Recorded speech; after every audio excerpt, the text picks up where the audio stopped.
রাজ্যপালের বিরুদ্ধে আগেও একই অভিযোগ অন্য এক মহিলার। গতকাল রাজ্যপালের বিরুদ্ধে শ্লীলতাহানির অভিযোগ আনেন এক কর্মী, আর এর আগে এক নৃত্যশিল্পীও একই অভিযোগ এনেছিলেন বলে দাবি ওই মহিলা কর্মী। সেই সময় কলকাতা পুলিশকে চিঠি দিয়ে ওই অভিযোগ করেছিলেন ওই শিল্পী। ওই মহিলা একাধিকবার পিস রুমে ফোন করে তার সঙ্গে কি করেছেন জানান। রাজভবনের অফিসার অভিযোগে এন্টারটেইন না করার নির্দেশ দেন বলে অভিযোগ। রাজ্যপালের বিরুদ্ধে আগেও একই অভিযোগ অন্য এক মহিলার। গতকাল রাজ্যপালের বিরুদ্ধে শ্লীলতাহানির অভিযোগ আনেন এক কর্মী, আর এর আগে এক নৃত্যশিল্পীও একই অভিযোগ এনেছিলেন দাবি ওই মহিলা কর্মীর। সে সময় কলকাতা পুলিশকে চিঠি দিয়ে অভিযোগ করেছিলেন ওই শিল্পী। ওই মহিলা একাধিকবার পিস রুমে ফোন করে তার সঙ্গে কি করেছেন সেটা জানান, কিন্তু রাজভবনের অফিসার অভিযোগকে এন্টারটেইন না করার নির্দেশ দেন বলেও আবার অভিযোগ। আমাদের প্রতিনিধি পিয়ালি মিত্র রয়েছেন আমাদের সঙ্গে, সরাসরি চলে যাবো পিয়ালির কাছে। পিয়ালি, এক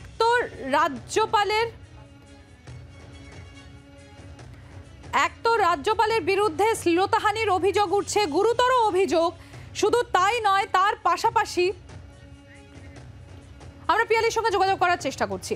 আপনাদের আরো একবার জানাবো, রাজ্যপালের বিরুদ্ধে আগেও একই অভিযোগ অন্য এক মহিলার। গতকাল রাজ্যপালের বিরুদ্ধে শ্লীলতাহানির অভিযোগ আনেন এক কর্মী, আর এর আগে এক নৃত্যশিল্পীও এই একই অভিযোগ এনেছিলেন বলে দাবি ওই মহিলা কর্মীর।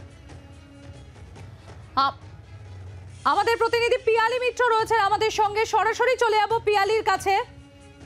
পিয়ালি, ওই মহিলা কর্মী রাজ্যপালের বিরুদ্ধে শ্লীলতাহানির গুরুতর অভিযোগ আনছেন, এবং শুধু তাই নয়, ওই মহিলা কর্মীর দাবি যে এর আগেও এক নৃত্যশিল্পী এই একই শ্লীলতাহানির অভিযোগ এনেছিলেন রাজ্যপালের বিরুদ্ধে, এবং সেটা কলকাতা পুলিশকে তিনি চিঠি দিয়ে জানান। এমনকি যে রাজভবনে যে পিস রুম আছে সেখানেও ফোন করে জানান তার অভিযোগ, কিন্তু কোনো এক অফিসার সেই অভিযোগকে এন্টারটেইন না করার জন্য নির্দেশ দিয়েছিলেন।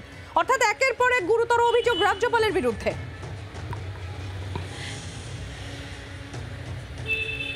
একেবারেই দেখো, তখন এটা গত 2023 সালের অক্টোবর নাগাদের এই ঘটনা, এবং এই তরুণী যেটা জানাচ্ছেন যে সেই সময় কিন্তু গোটা বিষয়টি পাবলিক হয় এবং জানাজানি হয়েছিল। এবং শুধুমাত্র তাই নয়, যেটা পুলিশ সূত্রেরও খবর, তখন কিন্তু ওই মহিলা তিনি একজন নৃত্যশিল্পী এবং তিনি কিন্তু কলকাতা পুলিশকে চিঠি দিয়েও গোটা বিষয়টা জানিয়েছিলেন।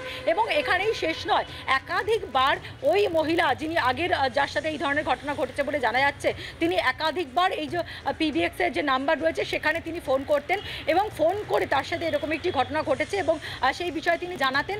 এবং এই বিষয়টি যখন জানাজানি হয়, এই তরুণী তিনি পুলিশকে গতকালকেও যেটা জানান যে যখন গোটা বিষয়টি জানাজানি হয়, আমরাও যখন ওই তরুণীর সঙ্গে যোগাযোগ করি আজকে, সেই তরুণীও জানায় যে যখন এই বিষয়টি জানাজানি হয়েছিল এবং ওই মহিলা যখন বারবার করে ফোন করতেন, তখন কিন্তু রাজভবনেরই একজন আধিকারিক তিনি এই PBX এর কর্মীদেরকে নির্দেশ দিয়েছিলেন যে ওই মহিলা যদি কোনো রকম এই ধরনের কোনো কল করেন তাহলে এই বিষয়টিকে যাতে এন্টারটেইন না করা হয়। পিয়ালির সঙ্গে থাকো, আমরা ঠিক শুনবো অভিযোগকারীর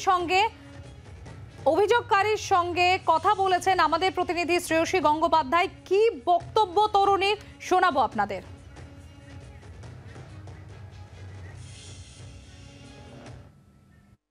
এটা 24 তারিখ দুপুর 12:30 থেকে ওই 1:45 নাগাদ। সেদিন আপনার কোনো সমস্যা হয়নি?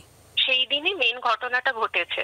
ওই দিন যখন উনি সিভিটা নিয়ে ডেকেছেন, আমি প্রথমে উল্টো দিকে চেয়ারটাতে বসে, মানে যেটা আমার বসতে বলা হয়েছিল, এডিসি বসিয়েছিলেন।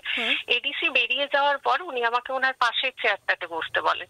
পাশের চেয়ারে বসে উনি আমাকে বিভিন্ন ধরনের চাকরির বিষয়ে কথা বলতে থাকেন, যে আমি কোন সেক্টরে যেতে চাই, সেটা গভর্নমেন্ট না প্রাইভেট, এবং মানে কি ধরনের কাজ করতে চাই, বা রাজভবনে পার্মানেন্ট কোনো পোস্ট খালি আছে কিনা, এই ধরনের বিভিন্ন প্রশ্ন করতে থাকেন। তো আমি তখন বললাম আমি তো এই বিষয়ে কিছু ভাবিনি, আপনি জাস্ট আমাকে সিভি নিয়ে আসতে বলেছিলেন, আমি এনেছি। তখন বললেন এখানে স্যালারি কত, আমি সেটাও বললাম। স্যালারি বলাতে উনি বললেন এটা খুবই কম এবং এটা এখনকার দিনে খুব কষ্টকর ব্যাপার। বললাম হ্যাঁ স্যার, আমি বাইরে ট্রাই করছি, অ্যাকচুয়ালি সেরকম ভালো কিছু সুটেবল পাচ্ছি না, পেলে চলে যাবো। রাজভবনের পরিবেশটা একেবারে আমার মানে ভালোও লাগছে না। তখন উনি বললেন ঠিক আছে, আমি ভালো কিছু দেখছি।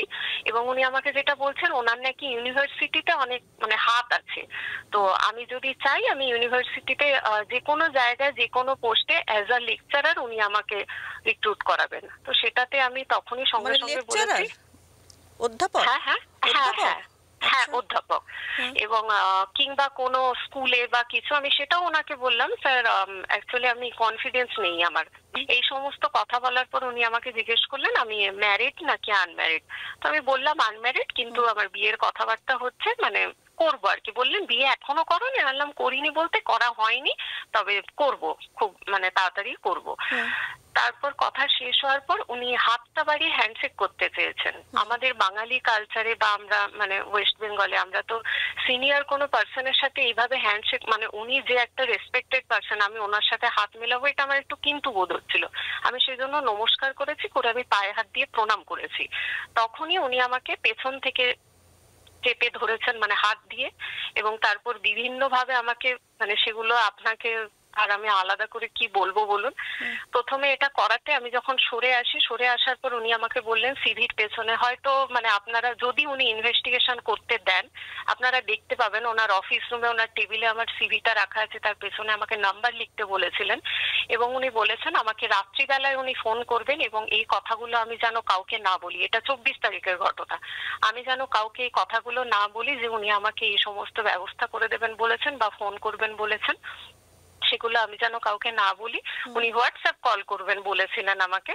তারপর সিভির পেছনে নাম্বারটা যখন আমি লিখতে শুরু করাতেই আমাকে পেছন থেকে উনি চেপে ধরেছেন, এবং তারপর মানে এতটাই অসভ্যের মতো আমাকে চেপে ধরেছেন, এমন ভাবে আমার এমন জায়গায় হাত দিয়েছেন, আমি ওনার হাতটা এক প্রকার ছুড়ে দিয়ে আমি ওখান থেকে বেরিয়ে চলে এসেছি।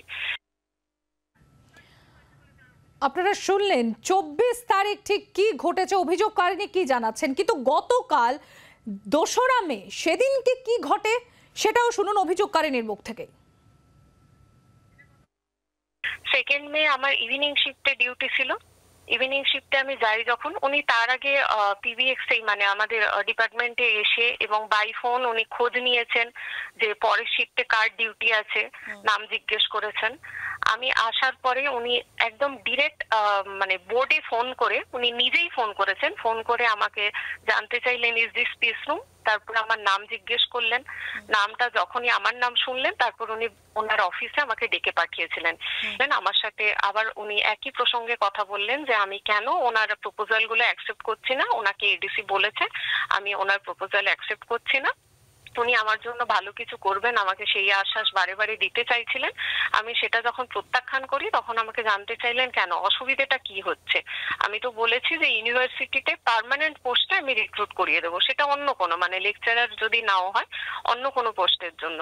তো আমি তখনই ওনাকে বলেছি স্যার অ্যাকচুয়ালি আমি আমার সুটেবল জবের জন্য তো অ্যাপ্লাই করছি, সেটা পেয়ে গেলে আমি রাজভবনটাই ছেড়ে দেবো, আপনাকে আমার জন্য আলাদা করে কিছু করতে হবে না, থ্যাংক ইউ বলে আমি যখন উঠে দাঁড়িয়েছি তখন উনি আমাকে বলছেন যে গতকাল আমার শিফটে মানে কতক্ষণ শিফট এবং আমার সাথে কেউ থাকবে কিনা এটা উনি জানতে চেয়েছিলেন আমার থেকে। তো আমি সেটা বললাম যে না এখানে শিফটে তো নাইট শিফটেও কেউ থাকে না। তখন উনি বললেন যে ঠিক আছে আমি তাহলে 6:30 থেকে 7টা নাগাদ ফোন করব, একা থাকলে আমি তাহলে কিছু কনফিডেন্সিয়াল ফোনে কথা বলবো।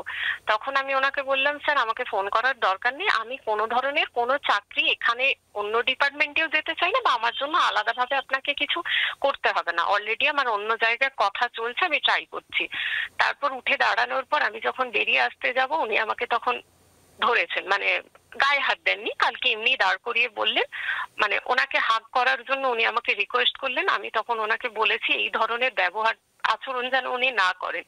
তাতে উনি আমাকে জিজ্ঞেস করছেন তোমার আপত্তিটা কোথায়, আমি তোমাকে সবার থেকে আলাদা চোখে দেখি, তুমি ভীষণ সুন্দরী, ভীষণ সুইট কিউট একটা মেয়ে, আমি একটা I need a younger friend, ঠিক এই ভাষাটাতেই আমাকে I need a younger friend, তুমি এই কথাগুলো কাউকে বলবে না, তোমার আপত্তিটা কোথায়, আমি তোমার জন্য কিছু করব, তুমি আমার জন্য কিছু করো বলে উনি যখন আমাকে ধরতে গেছেন আমি তখন মানে আমি টাচ করতে দিইনি, কারণ আমি জানতাম এরকম কিছু একটা হবে। আমি সঙ্গে সঙ্গে ওখান থেকে সরে চিৎকার চেঁচামেচি করে ওনাকে বলেছি যে এই ধরনের অসভ্যতা আপনি আগের দিনেও করেছেন, আবারও আজকে করলেন। তখন উনি বলছেন তুমি কি এটা পছন্দ করছো না? তাতে আমি ওনাকে উত্তর দিয়েছিলাম সেটা তো আপনার আগের দিনে আমার ব্যবহারেই বোঝা উচিত ছিল যে আমি পছন্দ করছি কি করছি না বলে আমি ওখান থেকে, উনি রীতিমতো তখন একদম হাত পা কাঁপছে ওনার, এবং আমি ওখান থেকে বেরিয়ে আমার রুমে চলে এসেছি। আপনারা শুনলেন 24 তারিখ এবং 2রা মে কি ঘটেছে অভিযোগকারিনী বক্তব্য।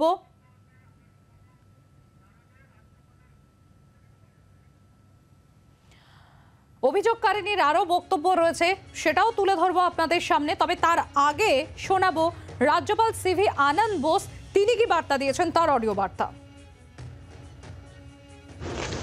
Dear members of the Raj Bhavan staff, I welcome all the generous allegations and the frequent innuendos passed on me by some political forces. I understand, my friends, there is more in the offing. But one thing is clear. None of the absurd dramas is going to deter me from my determined efforts to expose corruption and curb violence. Character assassination is a last resort of a failing malevolence. Those who engineer these filthy narratives are totally moribund character. Now, I have information, this is very important.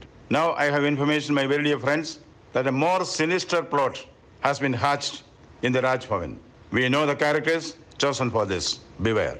I will not be surprised if I am blamed for the Bengal famine of 1943 or the infamous great Calcutta killings of 1946. That is the nature of the political forces working in the state. Please take it from me. I don't come to Bengal to relax for rest and recuperation. I didn't come to Bengal to walk on the level ground. I know Bengal is an uphill task. I'm scaling the mountain. People's love drive me and motivate me. I'm not surprised. I was briefed about what I can expect in Bengal from certain political parties. I have braved many storms. I tell the political party that is plotting against me, this is no storm. This is only storm in a teacup. Do not be surprised if you realize I am the storm. At least now, the politicos should have realized I would like to be the captain of the storm, not captain of the calm. Bring out all the weapons from your armory. Use it against me. I'm willing. I'm prepared. Sorry, my detractors. I have learned the lessons to fight, not flight. Waiting for the next grenade and your hidden bullets. Yes, with great expectations. Please fire. I'm willing to receive it. I'm only assuring my brothers and sisters of Bengal. Hey Lodai, Ami Lodbo. Hey Lodai, Ami Lodbo. I shall continue my fight for the dignity and respect of my brothers and sisters of Bengal. রাজ্যপাল CV আনন্দ বোস তার বার্তা, তার প্রতিক্রিয়া আপনারা শুনলেন। তিনি বলছেন যে রাজনৈতিক অভিসন্ধি পাচ্ছেন তিনি এর পেছনে। আর এই নিয়ে ওই অভিযোগকারিনীকে প্রশ্ন করা হলে তার কি প্রতিক্রিয়া, কি উত্তর শোনাবো আপনাদের। তিনি কথা বলেছিলেন আমাদের প্রতিনিধি শ্রেয়সী গঙ্গোপাধ্যায়ের সঙ্গে। ওনার বিরুদ্ধে তো এর আগেও একটা অ্যালিগেশন এরকম উঠেছিল, সেটাও কি তাহলে বানানো ছিল? আমি খুব সাধারণ বাড়ির একটা সাধারণ মেয়ে, পলিটিক্যাল কোনো পার্টির সাথে আমাদের না আছে কোনো সম্পর্ক, না আমাকে কেউ কোনোদিন জোর করেছে কোনো কথা বলতে। আমি জানি এখন তো ইলেকশন চলছে, এটাকে পলিটিক্যাল ব্যাপার বলে খুব সহজেই ধামাচাপা দেওয়া যাবে এবং ফেক বলেই চালিয়ে দেওয়া যাবে। গত 5 বছর ধরে তো কাজ করছি, এর আগে তো দুটো গভর্নর ছিলেন, বা উনি নিজেও পিস রুমে বসে উনি বলেছেন, উনি সবার সামনে বলেছেন যে আমি খুব সিনসিয়ারলি কাজ করছি, প্রচন্ড ভালোভাবে আমি কাজ করছি, কালকেও পর্যন্ত বলেছেন। ইনফ্যাক্ট আপনারা ছিলেন 19 তারিখে ভোটের দিনও উনি এই কথাটা বলেছেন। 19 তারিখে ভোটে উনি যেটা নিজে টুইট করেছেন যে ফটোটা, সেখানেও তো উনি আমার পাশে বসে আমার সাথে একই সাথে কাজ করেছেন। সেখানে টিএমসি এবং বিজেপি দুজনের এগেনস্টেই কিন্তু আমাকে রিপোর্ট বানাতে হয়েছিল। আমি যদি কোনো পলিটিক্যাল পার্টির এজেন্ট হই তাহলে সেটা তো আমি করতে পারতাম না। বাংলার আওয়াজ, বাঙালির আবেগ, জি 24 ঘন্টা।